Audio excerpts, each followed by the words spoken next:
Welcome back to another episode of EC Convos, y'all. The place to have cool conversations with cool people. I am your host, Eric, of course, and you could have been anywhere else. I always say that, but you chose to be here, and for that I'm grateful.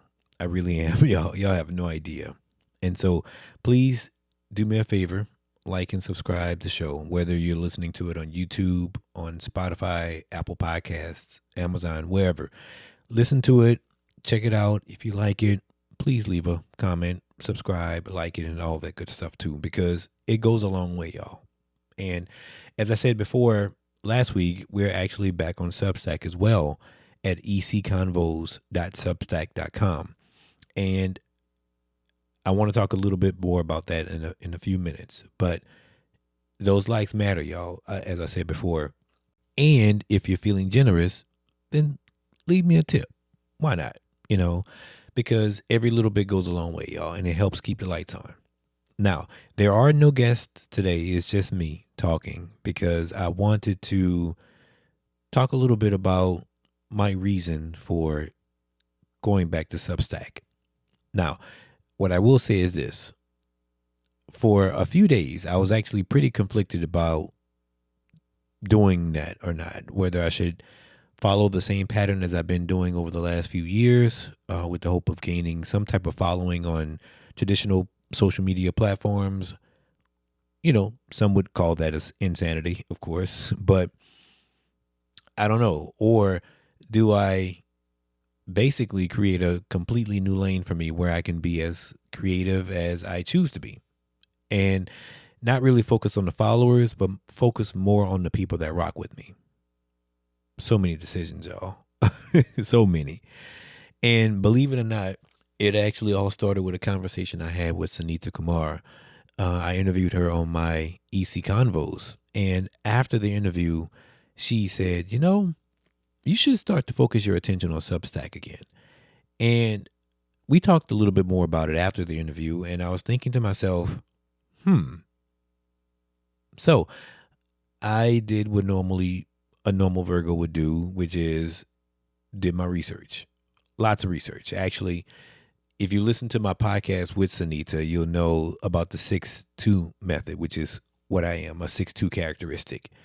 Just go back and listen to that episode when we talked about human design, y'all. It's actually really, really good. But in order for me to do anything, I need to study a lot about it and research it more. And at any rate, I chose to do some research on it and stuff. And once I did that, I eventually here's something funny about me. So sometimes I will talk myself out of things. They call it paralysis by analysis because I'll do the most. I'll overthink it and I'll talk too much about it and I'll think too much about it and stuff, and then I'll just talk myself out of it. So it's a level of self-sabotage that I'm working on. But this time I wasn't really, I didn't feel that way. I was actually convinced that this was the way to go, going back to Substack. There are two reasons in particular why I chose to focus back on Substack. And note, I said focus back on Substack. Now, if you don't know, I actually had a Substack before called A Random Offloading of Moments, or aroom.substack.com. That's what it was before. And after 38 or 40 or so posts or whatever, I decided to slow it down and start something else. Actually, that's a story of my life. Start and stop.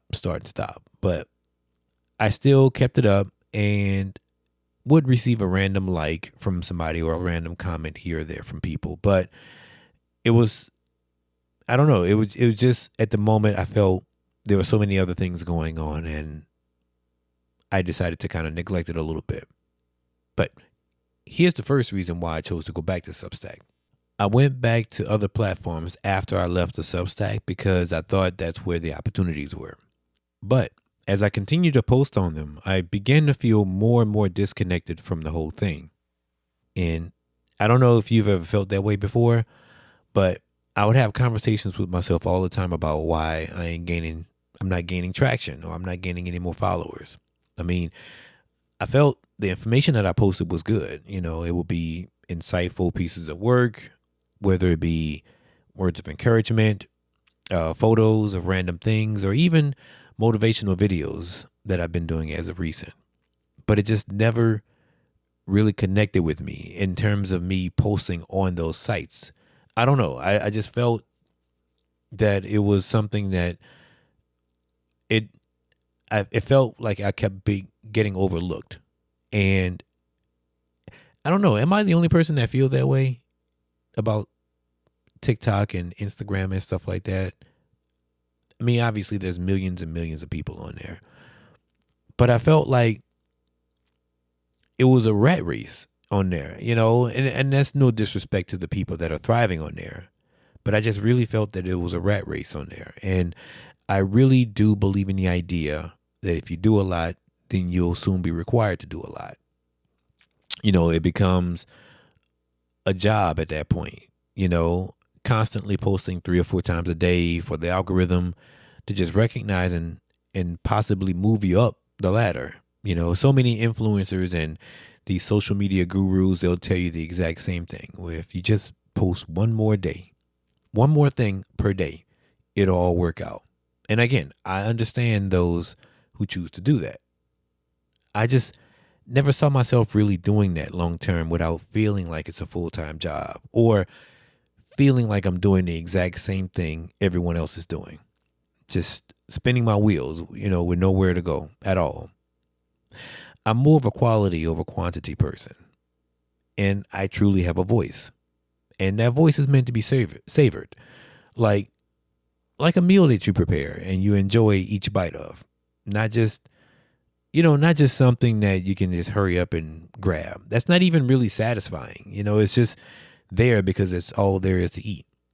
People who genuinely want to hear from me will get the opportunity to on Substack instead of being lost in the algorithm and not being seen by people unless you pay for it. True, there are billions of people on these other platforms, and I'll still use it to promote my Substack. But ultimately, I want to have a place to house all of my thoughts and my ideas and my creativity, like this podcast that I'm doing right now, which brings me to number 2.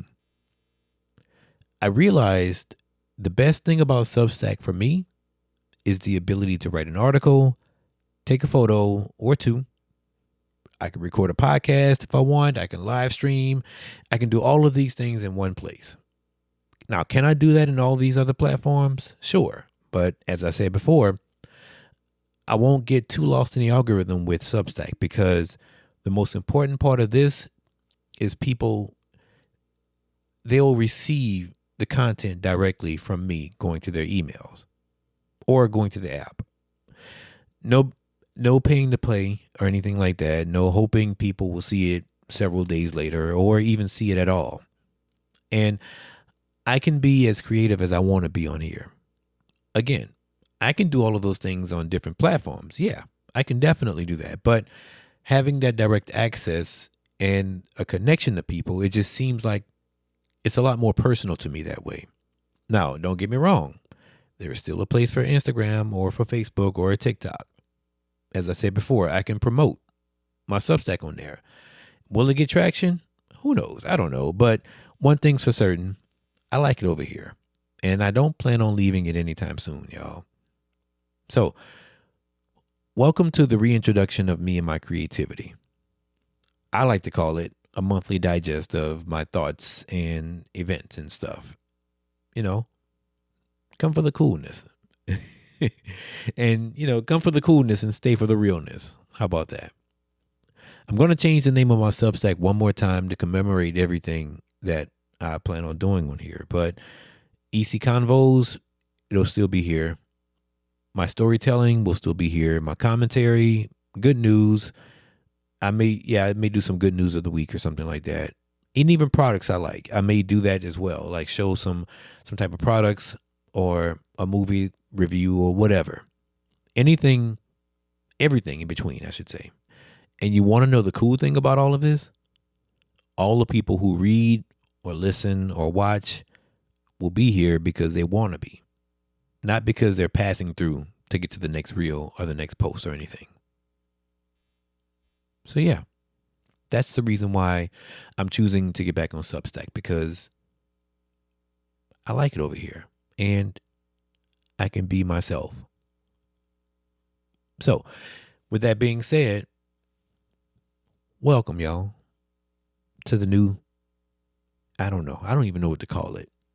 Maybe EC Digest or something like that. I don't know. I may call it something. I don't know.